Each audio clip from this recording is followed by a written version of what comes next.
In this video, we're going to continue looking at the graphs of functions, but this time we're going to try to classify the functions based on their symmetries, how they're symmetric, and try to make some classifications with them.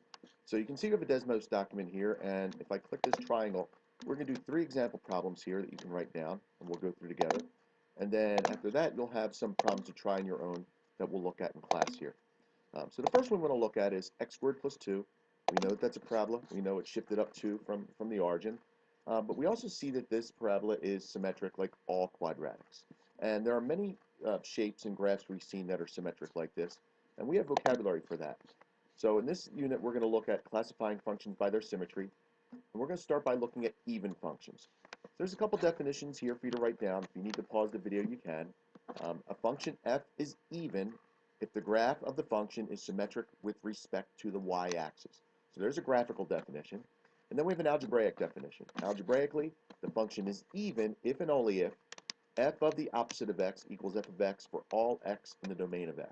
So you might want to take a minute and pause this video and write that stuff down. Okay, so hopefully you've written that all down. So this first half, where a function f is even if the graph is symmetric with respect to the y-axis, that's pretty easy to look at here. In fact, I can take this graph and make a table out of it, and you can kind of see what we're talking about here. We have the point 2, 6. You get the same output if you look at negative 2, 6. Whether you use x or the opposite of x, 2 or negative 2, you get the same output of 6. A couple more examples here. 1, 3, negative 1, 3. X, the opposite of x, they both lead to 3. So you can kind of see it on the table, and obviously this graph is symmetric with respect to the y-axis, but just looking at a couple points doesn't constitute a proof. We want to look at this algebraic definition as well.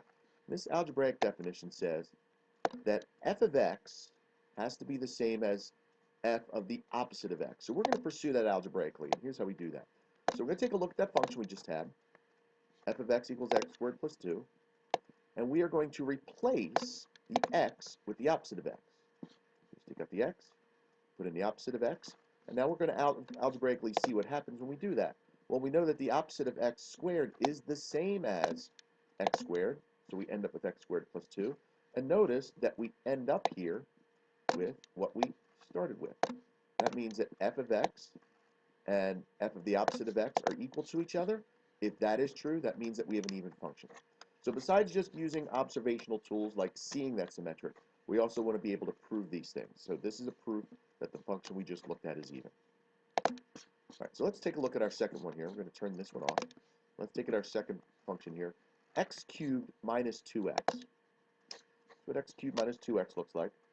I need a little graph. I'm going to zoom out on it a little bit. I actually want to zoom in the other way. Okay. We know cubics kind of have this shape here. And can you see the symmetry in this one? It's not the traditional symmetry in that we're not folding over the y-axis. We're not folding over the x-axis.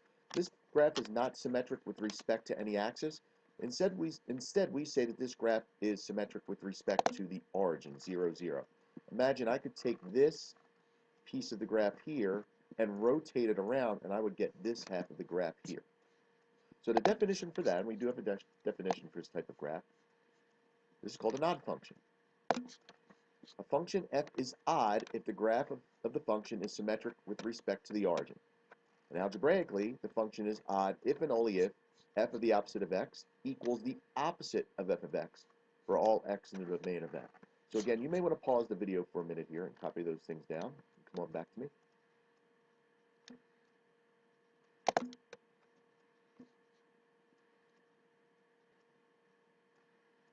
Okay, so graphically, let's look at this idea, because being symmetric with respect to the origin is kind of a new idea for us.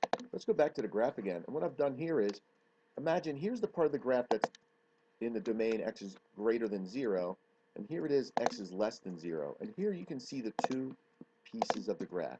And perhaps now you can see the symmetry. Both of these pieces look the same. If you were to take the purple one, rotate about the origin, you would get the orange piece. Okay? So now what does this mean, though, in terms of the points on the graph?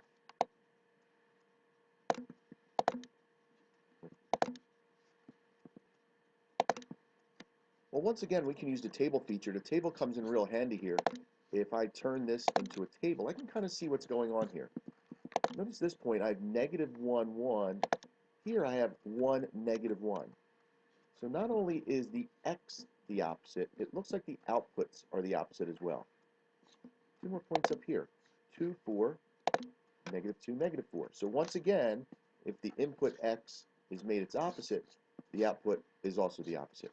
That brings us to the second half of this, where if we replace x with the opposite of x, we need to get it opposite of the output. So let's prove this algebraically. Here's the one we just looked at, x cubed minus 2x. We are going to replace x with the opposite of x. I've done that here. Now there is a little bit of algebraic manipulation going on here.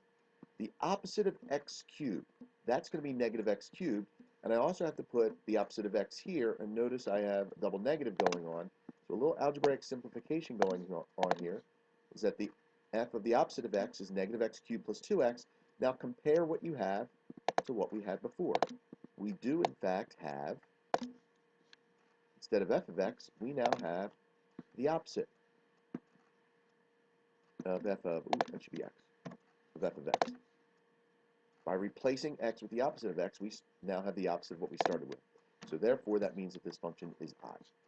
Odd function is a little bit trickier to wrap our head around. We'll do some examples in class of it. All right, we have one last function we want to look at. Let's turn these guys off. Turn you off. Turn you off. One last graph to look at here.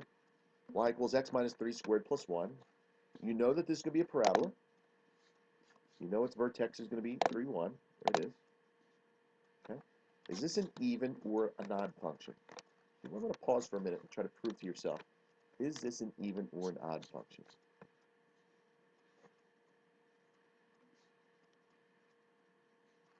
Now we're going to look at it algebraically. So here we have here.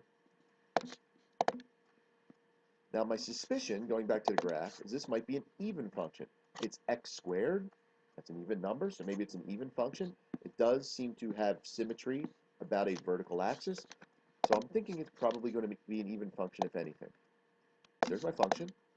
To prove that it would be an even function, I would have to take out the x and replace it with the opposite of x,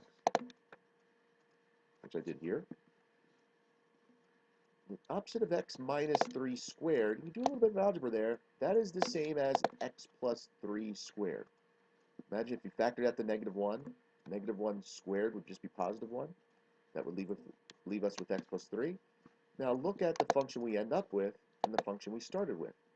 Do they share any relationship? It actually turns out they really don't. The function we ended up with is not equal to the function we started with, and the function we ended up with is also not the opposite of what we started with, so this function is neither even nor odd. Keep in mind, going back to the graph, in order for a function to be an even function, it has to be symmetric about the line y equals 0. Or actually x equals 0, the vertical line x equals 0. And this one is not. It goes to the line x equals 3. So that one's neither even or odd. So in this section, we just looked at even and odd functions. Okay. So those are the 3 example problems for today. What I want you to try is these 5 try problems. Think about their graphs. Think about the definitions. And we'll talk about them in class tomorrow.